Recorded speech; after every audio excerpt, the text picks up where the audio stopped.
भगवान कृष्ण के चरणों को देखा। भगवान के चरणों में उसे लालिमा दिखाई दे रही थी। उसको ऐसा लगा विव्याध मृगशंकया। उसको लगा कि मानो सामने कोई हिरण खड़ा है।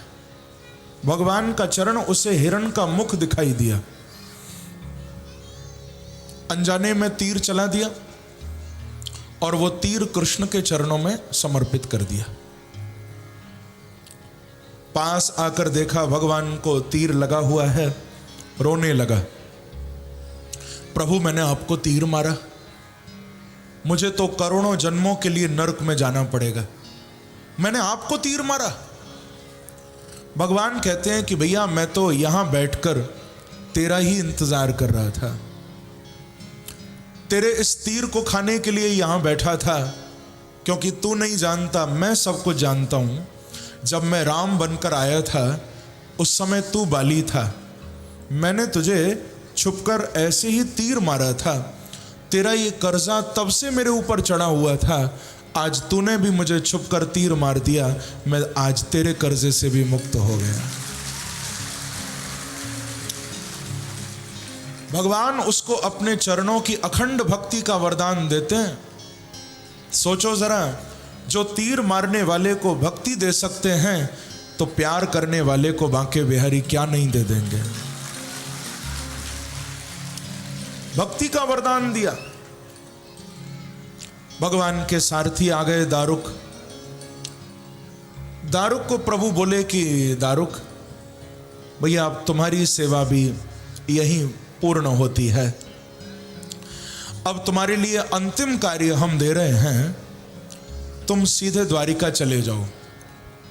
द्वारिका में मैं अर्जुन को छोड़ के आया हूं, तुम जाकर अर्जुन को बता देना कि बस 7 दिन का टाइम है।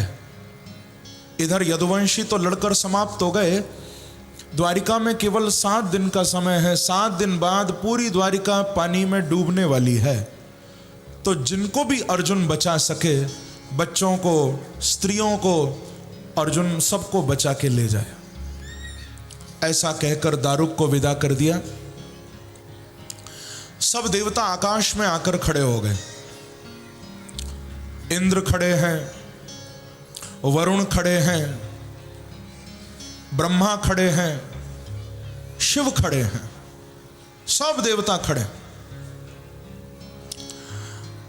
और भगवान का आह्वान कर रहे हैं। कहते हैं कि प्रभु अब आप अपने परम धाम जाने की तैयारी कर रहे हो। ब्रह्मा जी कहते हैं कि भगवान मेरी बड़ी इच्छा है कि आप थोड़े दिन मेरे ब्रह्मलोक में आराम करो। इंद्र कहते हैं कि प्रभु रास्ते में मेरा स्वर्ग पड़ेगा, थोड़े दिन आप मेरे स्वर्ग में चलकर रहिए। शिव कहते हैं कि भगवान सबसे पहले तो मेरा कैलाश पड़ेगा, थोड़े दिन आप मेरे कैलाश पर चलकर रहिए। सब अपने अपने लोकों में भगवान को बुला रहे हैं, लेकिन भगवान कहते हैं कि देखो मुझे अपने लोक से आए बड़े दिन हो गए। जब मैं अपने गोलोक से निकला, क्योंकि मेरे प्रभु की लीला 125 वर्ष के लिए हुई है। श्री कृष्ण की लीला 125 वर्ष के लिए इस धरा पर भगवान अवतरित हुए। तो देवताओं को कह रहे हैं कि जब अपने घर से आया था तो कहकर आया था जल्दी आऊंगा, मुझे मेरे घर से आए बहुत दिन हो गए, अब तो मैं सीधे अपने घर जाऊंगा। उसी समय भगवान के आयुध आकाश में उड़ने लगे, शंख चक्र गदा पद्म, देवता जय जयकार करने लगे। और उसी समय प्रभास क्षेत्र में सबके देखते देखते शरीर के सहित प्रभु अंतर्धान हो गए हैं। बोलो वृंदावन बिहारी लाल की जय जय श्री राधे।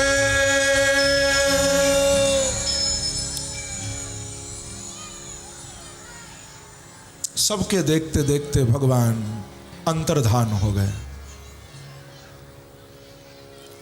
कोई भी नहीं समझ पाया कृष्ण कहां गए। पर आप लोग ये मत सोचना कि हमें कहीं छोड़कर भगवान चले गए। वो तो जा ही नहीं सकते। भागवत में लिखा है स कृष्ण क्वापिनो गतः, वो कृष्ण हमें छोड़कर कहीं भी नहीं गए।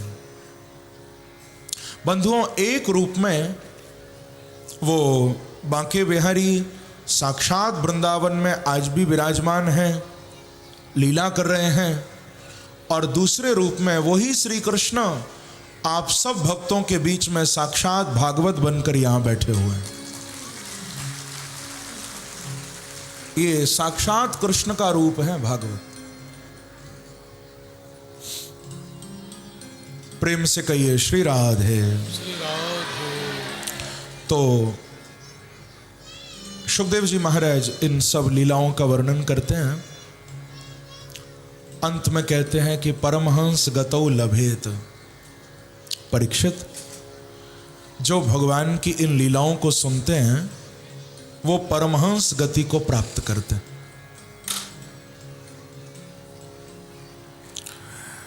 आगे कलिकाल के राजाओं का वर्णन किया। कलिकाल का वर्णन किया, 4 प्रकार की प्रलय का वर्णन परीक्षित को किया। महाराज परीक्षित को अंतिम उपदेश सुखदेव जी कर रहे हैं। कहते हैं कि त्वं तु राजन् मर्ष्येति पशु बुद्धि मिमां जहि। हे परीक्षित, इमाम पशु बुद्धिम जहि, अब तुम अपनी इस पशु बुद्धि का त्याग कर दो कि मैं मर जाऊंगा, क्योंकि तुम मर नहीं सकते परीक्षित। तुमने मेरे मुख से भागवत की कथा को सुना है, तुमने मेरे मुख से इस अमर कथा को सुना है, तो समझ लेना परीक्षित, तुम्हारा शरीर मरेगा पर तुम्हारी आत्मा बांके बिहारी के चरणों में जाने वाली है। तुम मरोगे नहीं, तुमने अमर कथा सुनी है, भागवत अमर कथा है। राजा चरणों में वंदन करते हैं, हाथ जोड़कर प्रणाम करते हैं कि सिद्धोस्म्यनु गृहीतोस्मि भवता करुणात्मनः श्रावितो यच्च मे साक्षात् दनादि निधनो हरि। हे गुरुदेव, आपने मुझे भागवत सुनाई है, आज मैं धन धन्य हो गया, क्योंकि मैं तो सारी आशा छोड़कर, सारी उम्मीदें छोड़कर गंगा के किनारे आकर बैठ गया था। मुझे नहीं लगता था कि अब मेरा कल्याण हो पाएगा, क्योंकि 7 दिन का समय था केवल, पर आपने मुझे जीवन के अंतिम क्षणों में भागवत आकर सुनाई। गुरुदेव, मैं इसके लिए जीवन भर आपका आभारी रहूंगा। मैं चाहूं तो सोना चांदी हीरे जवाहरात आपके चरणों में लाकर रख सकता हूं, पर मैं जानता हूं कि मैं अपनी पूरी दौलत भी आपके चरणों में रख दूं, तब भी आपके इस कर्ज से मैं मुक्त नहीं हो सकता, और मैं चाहता भी नहीं। मैं तो यही चाहता हूं कि हे सुखदेव जी, आपका ये उपकार जीवन भर मेरे ऊपर बना रहे। मैं चला भी जाऊं फिर भी आपके ऋण से मैं मुक्त न हूं। आपके इस ऋण से मैं उर्ण होना नहीं चाहता। प्रणाम किया, वंदन किया। श्री सुखदेव जी महाराज अपना वरद हस्त राजा के मस्तक पर पधराते हैं, आशीर्वाद देते हैं, और जैसे आए थे वैसे ही प्रेमणा पठन भागवतम शनै शनै, भागवत जी के श्लोकों का पाठ करते हुए गंगा के तट से श्री सुखदेव जी महाराज पधारे हैं।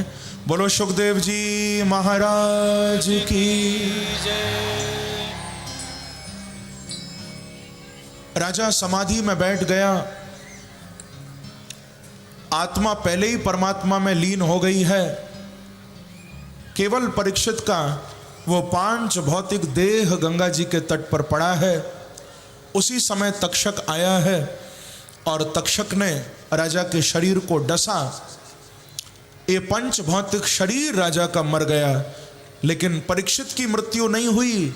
भगवान के धाम से विमान लेने आया है। विमान में बैठकर परीक्षित की आत्मा, परीक्षित की चेतना सीधे बांके बिहारी के चरणों में पधारी है। बोलो परीक्षित जी महाराज की जय। आगे श्री सूत जी महाराज वेदों की शाखाओं का वर्णन करते हैं।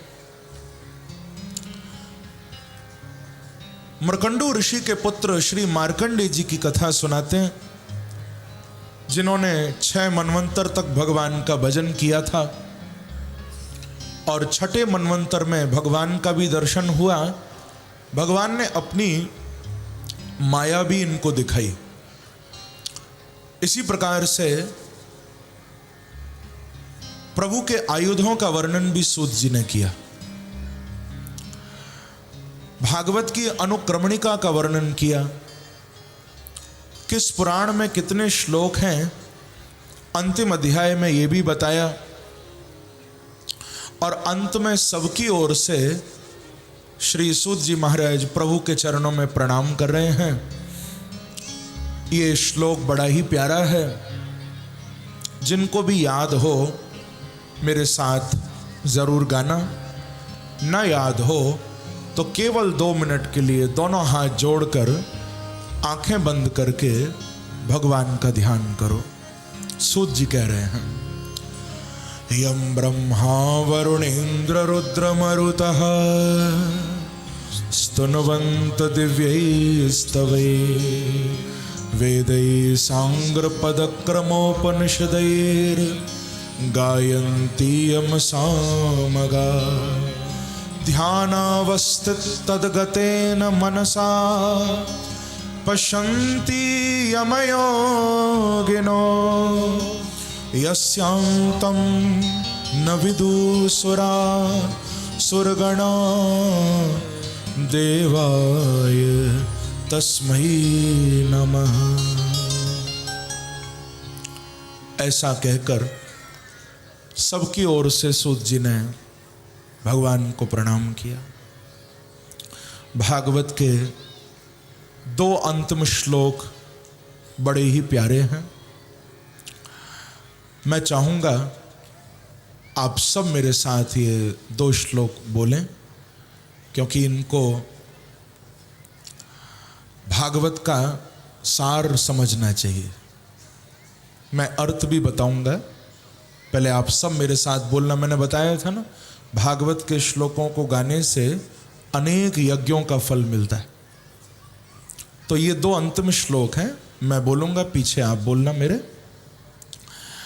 भवे भवे भवे भवे भवे भवे भवे भवे यथा यथा भक्ति भक्ति पादयोः पादयोः तव तव जायते जायते तथा तथा कुरुष्व कुरुष्व देवेश देवेश नाथः नाथः त्वं नो यतः यतः प्रभु। प्रभु। इस श्लोक का अर्थ बहुत ही प्यारा है। भागवत जी हमें मांगना भी सिखा रही। कथा तो हमने सुनी, लेकिन कथा सुनकर मांगे क्या, क्या मांगना चाहिए? बोले और तो आपकी जो कोई कामना हो भागवत से पूरी हो जाएगी, क्योंकि भागवत कल्प वृक्ष है। यहां से संसार का काम चाहोगे तो काम भी मिलेगा, यहां से यदि शाम चाहोगे तो शाम भी मिलेगा। भागवत जी के चरणों में जो अभिलाषा आप करोगे वही आपको मिल जाएगा। लेकिन एक कामना ऐसी है जो अंत में की जा रही है, हम सबको करनी चाहिए।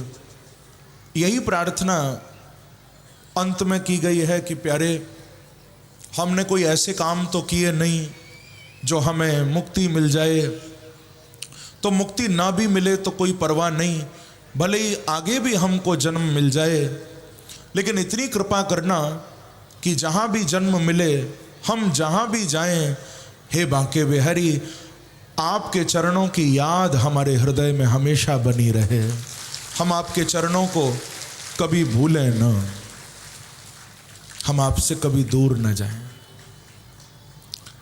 चाहे यहाँ रखना, चाहे वहाँ रखना, चाहे यहाँ रखना, चाहे वहाँ रखना, पर बना के हमें अपना रखना।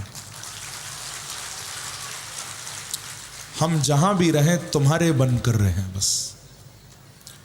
अब दूसरा श्लोक, बिल्कुल अंतिम श्लोक है भागवत जी का, बहुत ही प्यारा है, वो भी आप सब बोलना मेरे साथ। नाम संकीर्तनम, नाम संकीर्तनम, नाम संकीर्तनम, नाम संकीर्तनम, यस्य यस्य सर्व पाप सर्व पाप प्रणाशनम, प्रणाशनम, प्रणामो प्रणामो दुख दुख शमनः समनः तम तम नमामि नमामि हरिम हरिम परम। परम। ये श्लोक भी बहुत प्यारा है। इसमें दो शिक्षाएं दी जा रही हैं भागवत के अंत में। कह रहे हैं कि नाम संकीर्तनम यस्य सर्व पाप प्रणाशनम। भगवान का नाम हमारे सारे पापों का अपकर्षण कर लेता है, हमारे पापों का विनाश होता है प्रभु के नाम से, क्योंकि इस कलिकाल में और कोई दूसरा साधन ही नहीं है बंधुओं। जो इस कलयुग में भगवान के नाम की नौका पर बैठ जाएगा, वही भवसागर से पार उतर जाएगा। कलयुग में केवल हरि नाम की महिमा है। कृतेय ध्यायतो विष्णुम त्रेतायाम यजतो मखई द्वापरे परिचर्यायाम कलौ तद्धरि कीर्तनात्। जब सतयुग था, सतयुग में हजारों साल तप करने के बाद भगवान मिलते थे। जब त्रेता आया तो बड़े बड़े यज्ञ करने पर भगवान मिलते थे। जब द्वापर आया तो सेवा पूजा से भगवान मिलते थे। लेकिन कलयुग में यदि तप नहीं कर सकते तो कोई बात नहीं, यदि यज्ञ भी नहीं कर सकते तो कोई बात नहीं, यदि आप सेवा पूजा भी नहीं कर सकते तो कोई बात नहीं, क्योंकि कलयुग में मेरे प्रभु केवल नाम से ही प्राप्त हो जाते हैं। एक बार कहिए श्री राधे, श्री राधे, श्री राधे, श्री राधे, श्री राधे। श्री राधे। इस कलयुग में केवल नाम से ही भगवान मिलते हैं। और दूसरी बात कही कि प्रणामो दुख शमनः। जैसे नाम से अभी मैंने बताया पाप दूर होते हैं, उसी प्रकार से प्रणाम करने से दुख दूर होते हैं। आप ये दो बातें गांठ मार लेना, अपने साथ लेकर जाना।